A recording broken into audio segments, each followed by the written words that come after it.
we will make the difference between measuring a signal or following a signal and studying the signal. You can be happy when you measure a signal. For instance, you spend days and days and days to be efficacious for surgery, to implant correctly, to do your perfusion correctly, the animal is alive, etc., etc. Then you start your experiment with the SCSF.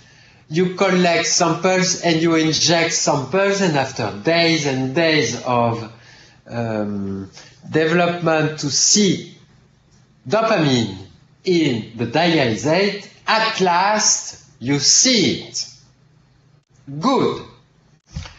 And from T0 to the end, you see that the signal decreased dramatically to reach a steady state. And in this slide called exocytotic release depending on the influx, in this slide you can see the white curve which corresponds to the content of dopamine expressed as the percentage of baseline. So this is a quantity measured during these three fractions and average, and then each content is expressed as percentage of this baseline. So first you start, of course, by doing the white curve. So, and this starts 2 hours after the implantation of the cannula. Because when you just implant the cannula, you have an enormous peak. You don't know what it is, which reach this sort of steady state 2 hours after probe cannula. So if you look at the white curve, it is quite stable in time. But it does not tell you what it is. Of course, you think this is dopamine? Probably it is dopamine. But what is the origin of this dopamine? Maybe this is something else than neurons.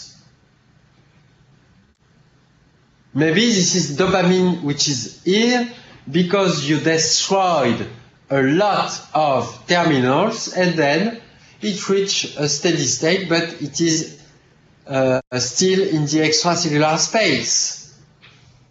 You don't know. And the only way to know that is to perform characterization. And the first one is to determine if by removing calcium ions from the perfusion medium, you will reduce the quantity of dopamine, because you know that if it comes from dopamine neurons, it should be reduced when we remove calcium.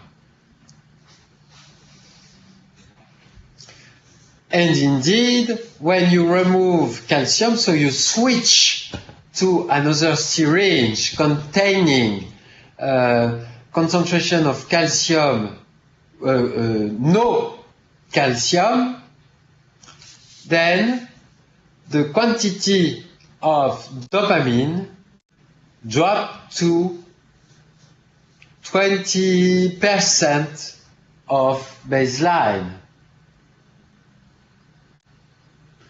and you stop the perfusion of calcium, and then you go back to normal levels of dopamine.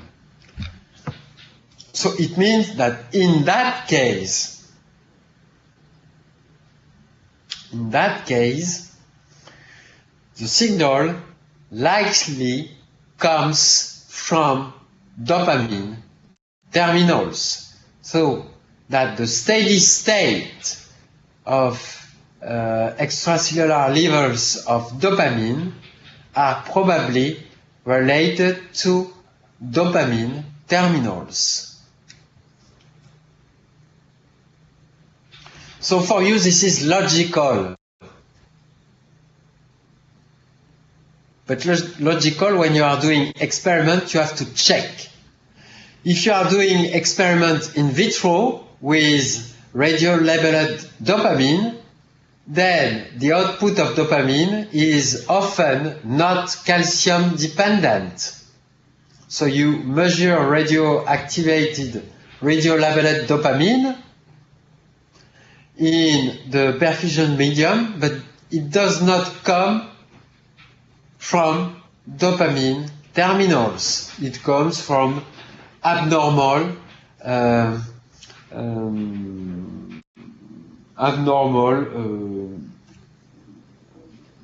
relarging or output of dopamine, which would be in some cells, you don't know. But the basal level of radioactivity often is not calcium sensitive. If you are doing exactly the same experiment with glutamate or GABA, so you are checking basically the exocytotic origin of the basal levels of glutamate and GABA using microdialysis. So you remove calcium, and in most cases you don't modify the extracellular levels of GABA and glutamate. So it means that the levels of GABA and glutamate with microdialysis are not glutamatergic and GABAergic neurons.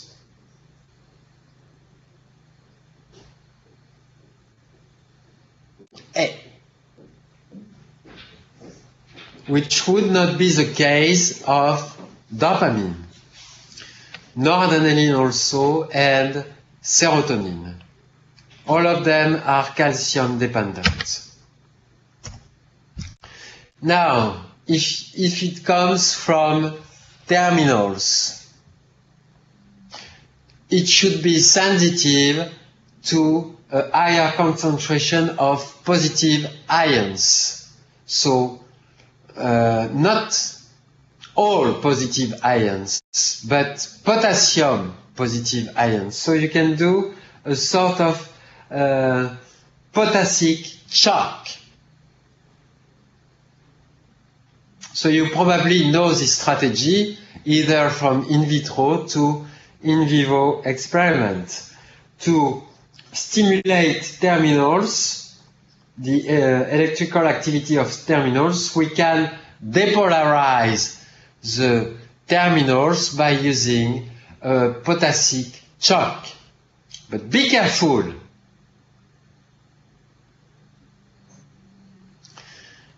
You are increasing the concentration of potassium. But you cannot do that simply like this. You have to remove also positive charge to respect the osmolarity, so the concentration of charge in a solution. Because if you don't pay attention to that, you are not studying the excess of potassium in the medium, you are studying the effect of osmosis on dopamine. Because you increase the number of molecules and charge in your perfusion medium. So it has to stay constant. And to be constant, if you increase the level of potassium, you have to decrease the level of something. And of course, if you go from 2.7 to 30 millimolar of potassium, then you have to remove almost something like 28 or 27 millimolar of sodium to respect the osmolarity. So I tell you this because most people don't speak about that, and most people do shit when they are doing potassium shock. Because here this is 30 millimolar and this is already a high concentration. With 30 millimolar, only 15 minutes, so you switch from a CSF from a CSF containing the high concentration of potassium, you have already times 4 the concentration of dopamine in your dialysate. So you are multiplicating by 4, a 4-fold increase in dopamine extracellular level. This is sharp, transient, and as soon as you stop, it goes back to normal levels. So, is it pure depolarization? And I switch to this slide where you can address this question. So, pure depolarization means it should go toward exocytosis. So you can remove first calcium, and this is a yellow curve, and when you remove calcium, you prepare a third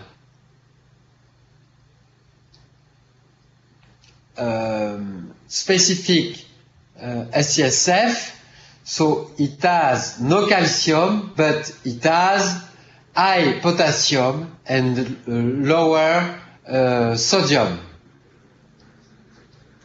And in that case, you can see that the normal effect of potassium is dramatically reduced by the absence of calcium. So you can say, okay, the potassic shock is no longer efficacious when I remove calcium.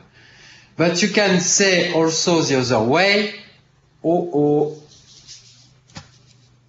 indeed, I reduce considerably the potassium shock, but still I have something. So this is not pure exocytosis.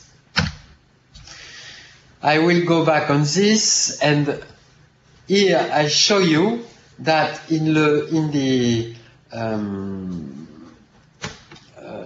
artificial cerebrospinal fluid, you can dilute tetrodotoxin. So tetrodotoxin, because you don't synthesize as rats and a lot of biological species, not all of them, they don't synthesize tetrodotoxin, so tetrodotoxin will go from the inside cannula to the brain space by gradient of concentration. And then once in the extracellular space, will act and block sodic, voltage-dependent sodic channels. So you have the white curve corresponds to controls, while the red curve corresponds to the curve where tetrodotoxin has been applied during something like 1 hour. And you can see that tetrodotoxin dramatically reduced dopamine extracellular levels, even more than calcium, the lack of calcium. So all these results indicates, I mean, as far as we can do, indicate that the signal we can measure comes from dopamine terminals. And if you put tetrodotoxin and you are measuring GABA or glutamate, you have no modification in most brain structures. So again, it means that in most brain structures, what you can measure for glutamate and GABA in using microdialysis, in basal, the basal signal you can measure is not from glutamate and GABAergic terminals.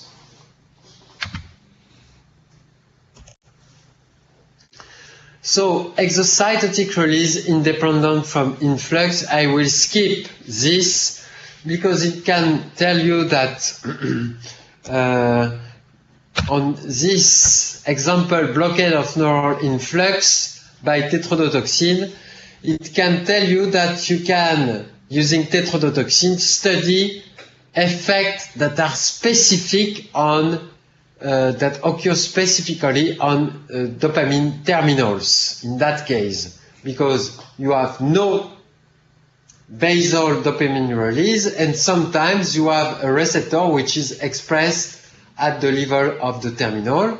So in the presence of tetrodotoxin, it can allow to determine whether the effect you are interested in is or occurs directly on dopamine terminals. And if the effect is indirect through another neuron, it is not seen in the presence of tetrodotoxin. And you have a lot of examples like this one, exocytotic release independent from influx. And this is the effect of endocannabinoids that are released on demand from the postsynaptic site to the presynaptic site. You have also other examples of presynaptic or axonic, or dendroaxonic influence that are direct on terminals. So you can have something which is independent of the influx. Now, I would like to tell you something. This is in theory, but you have dopamine release here, which are arbitrary units. And here, this is the concentration of potassium. And some people, I can tell you, are using for potassic shock 100 millimolar of potassium. So for me, this is completely stupid, but stupid more than a fly. But anyway, so you will understand why.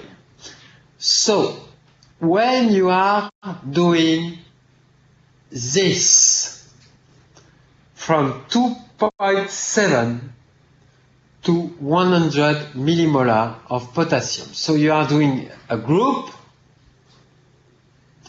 and you have here the basal measurement. Then if you go at 10 millimolar, it means that you have to reduce sodium from 147 to 137. Then with 10 millimolar you have a little bit more dopamine, so you have an effect. 30 millimolar, as I showed you, it increased by 4 times the effect on dopamine release. 50, you still increase dramatically the effect on dopamine release. And 100 millimolar, this is a huge release of dopamine. This is enormous. More than 10 times.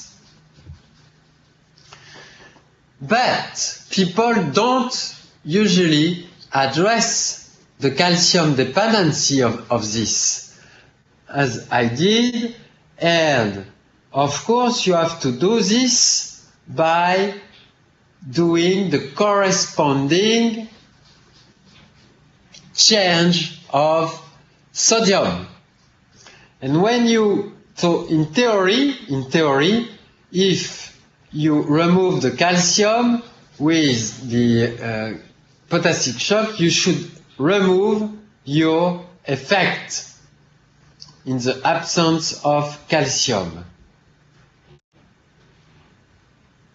But when you are doing this, you are increasing to high levels the concentration of dopamine, even without calcium, as we saw at 30 millimolar, but this effect increased. So it means that we are in presence of a non-exocytotic release.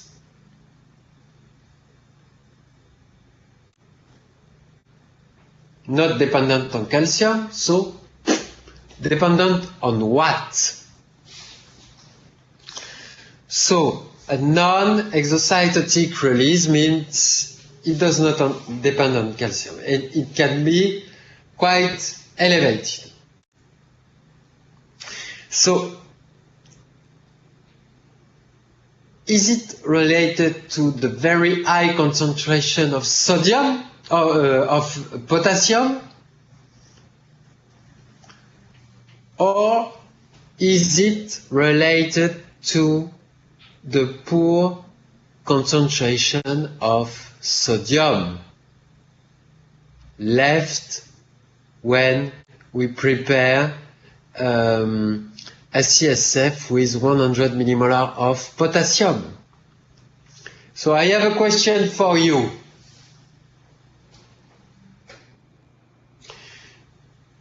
Ready? So, do you know why we are using potassium to stimulate or to depolarize the terminals? Do you have an idea why or what is the mechanism of the depolarization? I'm waiting for your answer. Sure. Yes. I think because when we have a big quantity of potassium in the extracellular, we're gonna have big quantities of sodium that's gonna enter to the intracellular. You mean potassium or sodium? No, sodium that's gonna enter. So we're gonna have depolarization of the membrane. Do you think that if we increase the concentration of sodium, it will do the same?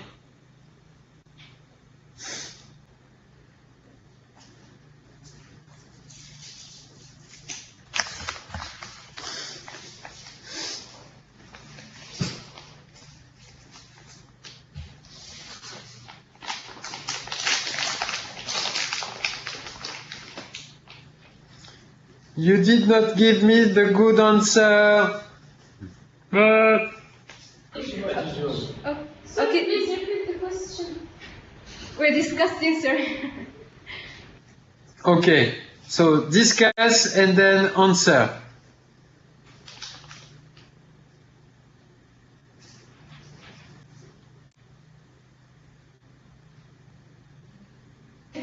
Teacher. Oui, yes. Teacher, we increase the extracellular concentration of caplets. The potassium will be enter in the cell and depolarize the cell. And why it will depolarize the cell? Because we create a gradient of concentration of potassium. Yes, but you have also a gradient of concentration for sodium.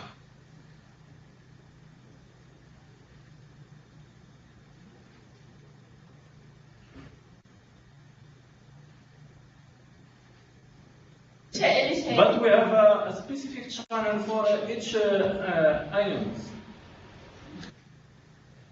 And what is the peculiarity of a lot of potassium channels?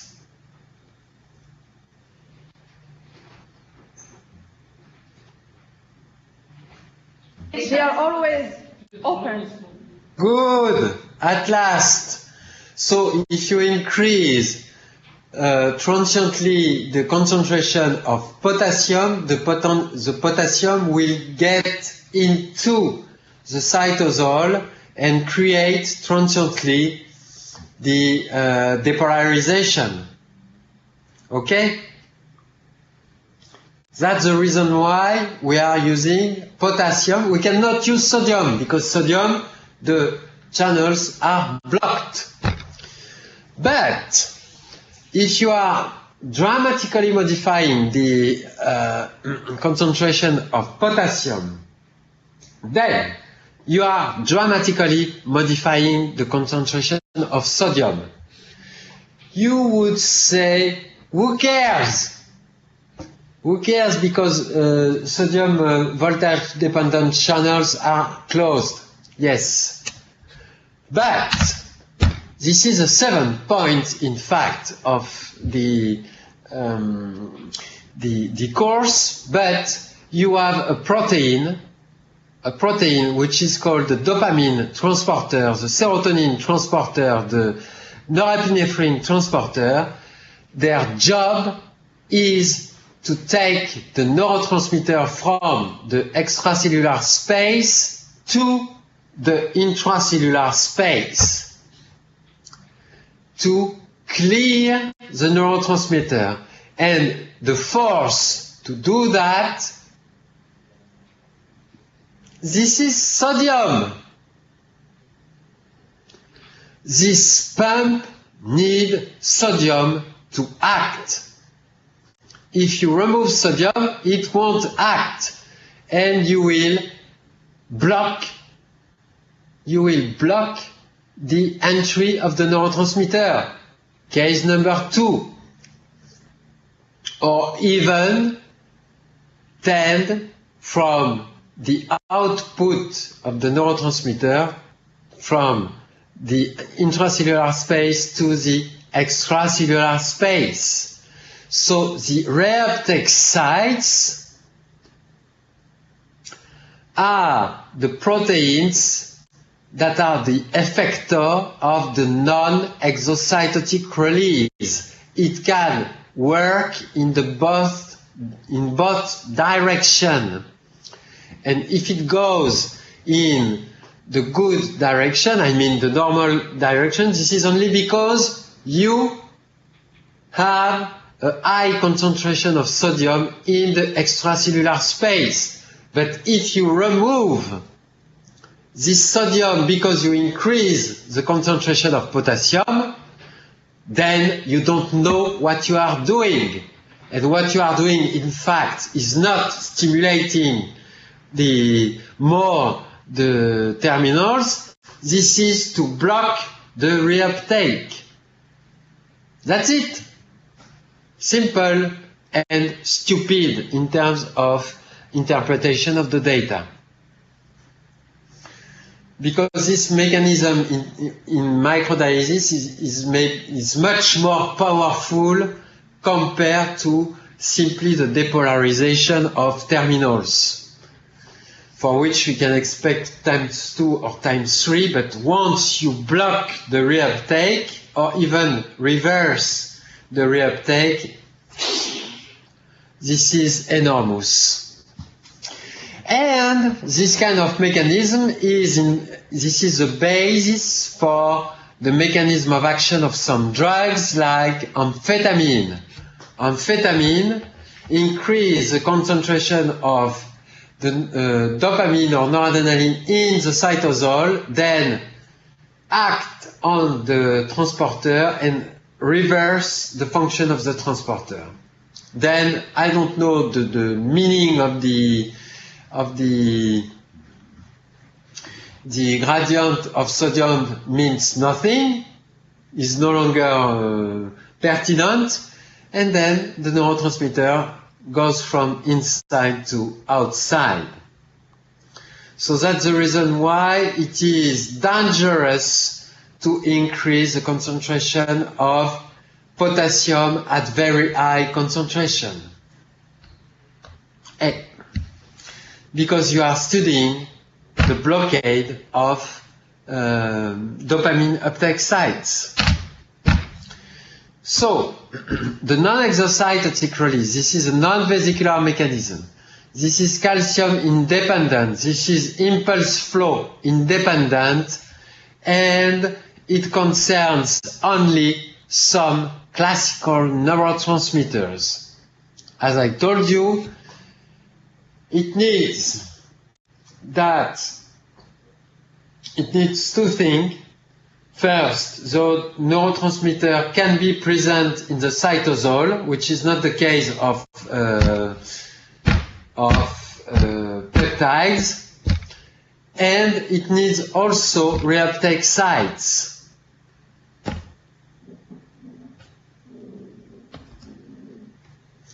So, on this table, exocytotic versus non-exocytotic release, I define some features of the two release, the two nature of the release. So the pool of the release is vesicular for exocytotic and cytosolic for non-exocytotic. The calcium sensitivity is important and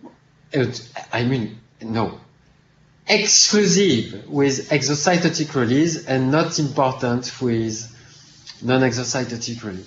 Tetrodotoxin sensitivity, it is important for exocytotic release, acknowledging that you can also have an exocytotic release which is tetrodotoxin independent. But this non-exocytotic release doesn't mind at all about tetrodotoxin. The sensitivity to selective reuptake inhibitors, no, but it will act on it. But yes, it will prevent the non-exocytotic release. Why? Because it will block the transporter. And if it blocks the transporter, it prevents the reversal of the transporter. So modulated by autoreceptors, we will see soon the notion of autoreceptors. Yes, for the exocytotic release, because these are classical mechanisms, inhibitory mechanism, and non-exocytotic, no. While mobilized by the exocytotic release, it is enhanced by cocaine, morphine, haloperidol, for instance, while the non-exocytotic release is promoted by amphetamine, MDMA, I mean ecstasy, or tyramine, or something like that.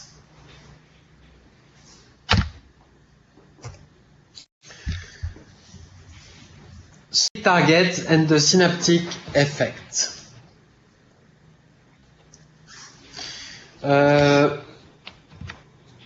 So I will almost finish on this, but no, I progress a little bit because this I think you know. So for noradrenaline and adrenaline, you can have, so for the adrenergic receptors, all of them are 7 transmembrane receptors coupled to G proteins, and there is 2 family, alpha, beta, and inside each family we have subfamily alpha 1, alpha 2, and beta 1, beta 2, beta 3. And in the alpha family we have alpha 1A, B, D, and alpha 2, A, B, C, D. So classically, they are interacting with G proteins and modulating a lot of things, ionic channels, second messenger, modifying the kinase proteins, phosphatase, etc., etc. It depends on the cell type involved. Not only on the book indicating you that beta adrenergic receptors are coupled to, I don't know, GS protein. No. Because GS is one of the protein that the beta receptor can couple. So it depends on the cell type and etc. In terms of affinity and for noradrenaline and adrenaline, so here this is the KD, and the KD is higher for, so it means that adrenaline has less affinity for alpha 1 compared to noradrenaline. And in general, adrenaline has less affinity for alpha receptors compared to noradrenaline, and for beta it depends. So we will address the function of autoreceptors, and this is alpha 2 receptors, and I think this is even alpha 2C. Yes. I think this is alpha 2C receptors, which are autoreceptors. Anyway, the pharmacology, so the pharmacology, you have 2 things to know. First, we have clonidine, which is an alpha 2 agonist, and prazosin, which is an alpha 1 antagonist. You can also know that we are starting to have some selective compounds of some subtypes. Not for all of them, but you see, for instance, prazosin has been used for years as alpha 1 antagonist, yet it is considered as a typical alpha 2 antagonist, alpha 2b, 2c, not 2a or 2d. So this is complicated. So please, if you think about ligand for noradrenergic system, clonidine for alpha 2, prazosin for alpha 1, and then isoproterenol for beta as an agonist for beta receptors, and something like propranolol, yes, for antagonist at beta receptors. So we are starting to have some new compounds, but anyway, don't go too far in the pharmacology. The yellow ones are the ones you should know. Dopamine. It's like noradrenaline. Noradrenaline, you have two big family, and instead of alpha, beta, here this is D1-like, D2-like. In the D1, so we have also subtypes. D1 and D5 are in the D1-like family, while D2, D3, D4 are in the D2-like family. So classically, like receptors are positively coupled to adenylyl cyclase, but I can show you examples where it is not true. And classically, D2-like receptors, D2, D3, D4, are coupled to GI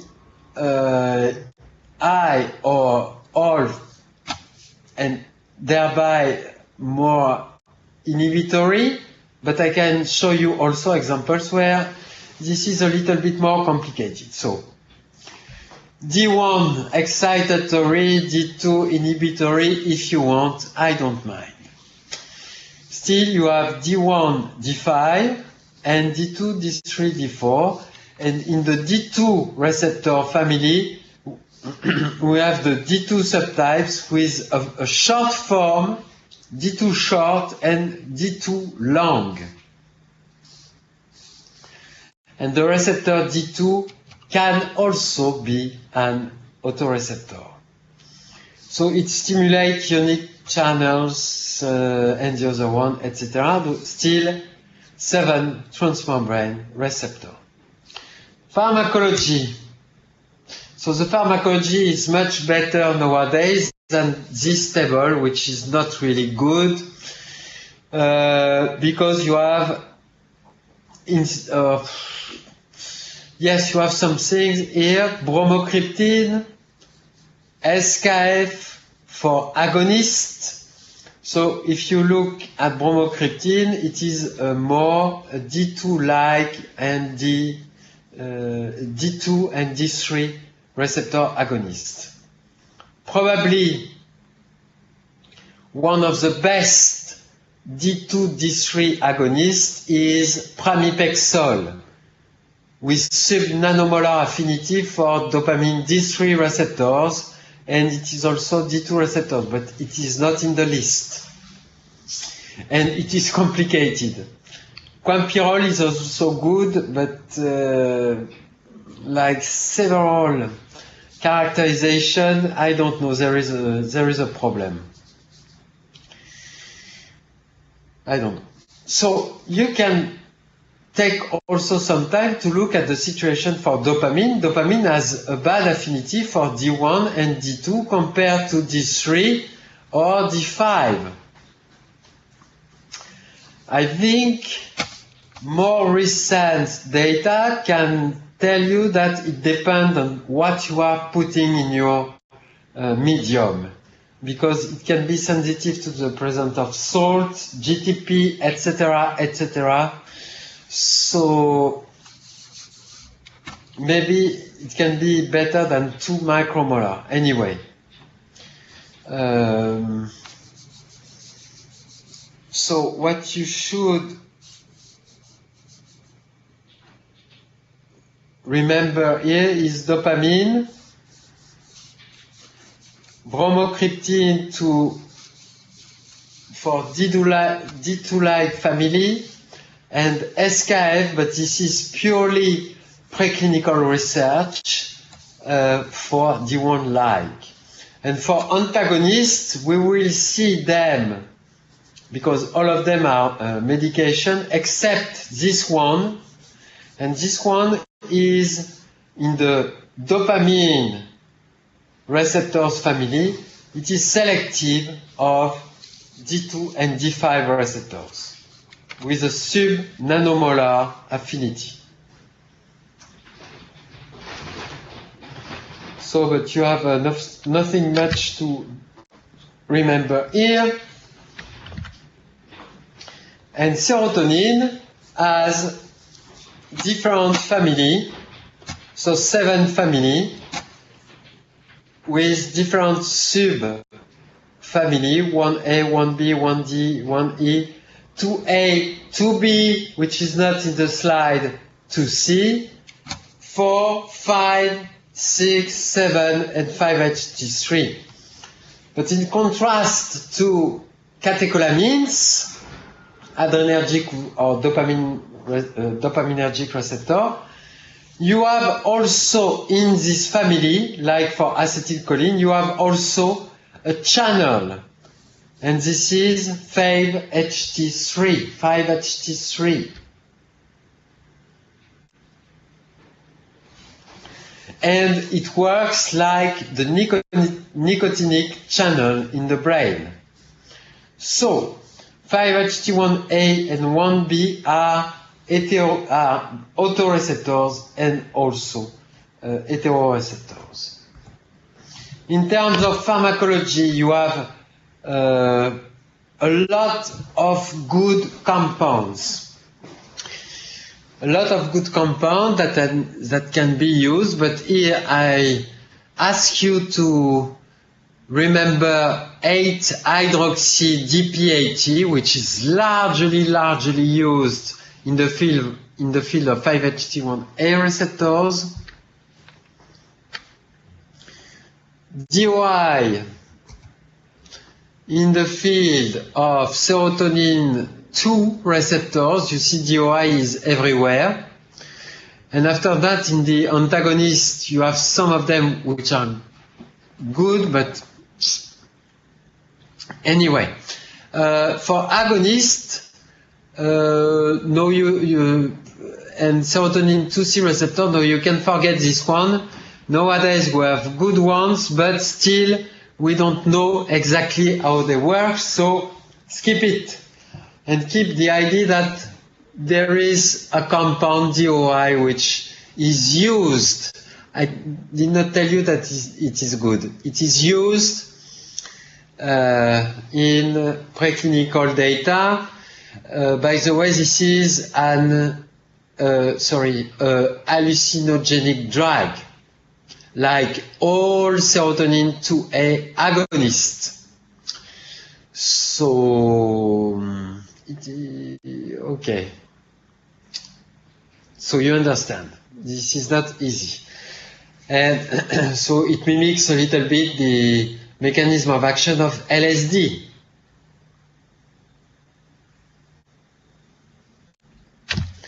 So for serotonin 3 and 4 receptors, serotonin 3, which were called M, the old name, but very old then, where we had only 2 receptors for serotonin. Now we are at 16, so forget it. So we have several good antagonists, but one of them is ondansetron, and the agonist is not used. Simply, they were not developed because in terms of clinic, we don't see the interest to use this. And for agonists, we have prucalopride.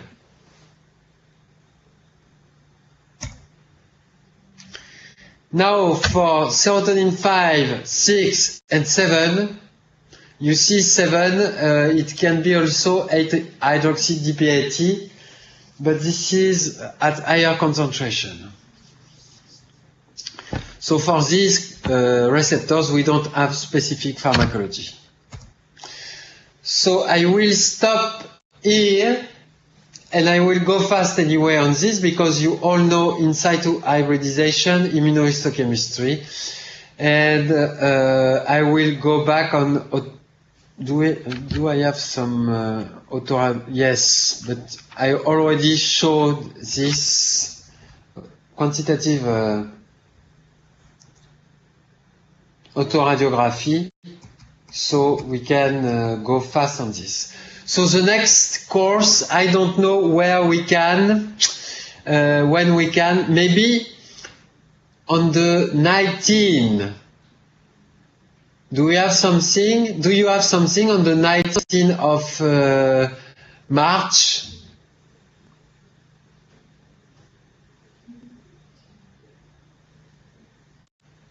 No, we have nothing, sir.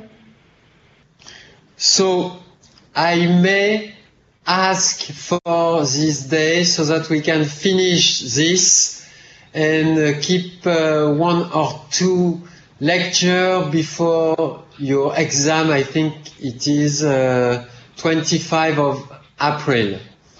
So I think I have another lecture the April 1st or 2.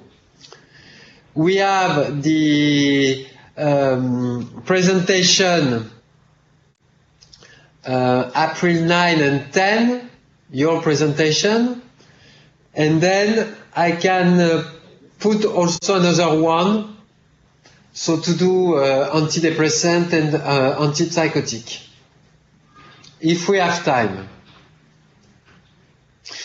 So maybe next week could be nice to take the one I should have done this week for next week. Okay? Okay, sir. So good. So I stop here and I see you. I try to fix this for next week.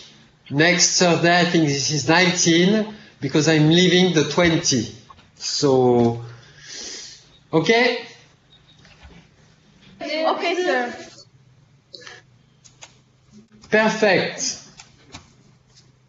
So, see you next week. See you, bye. See you, sir. Have a good day. Bye. You too.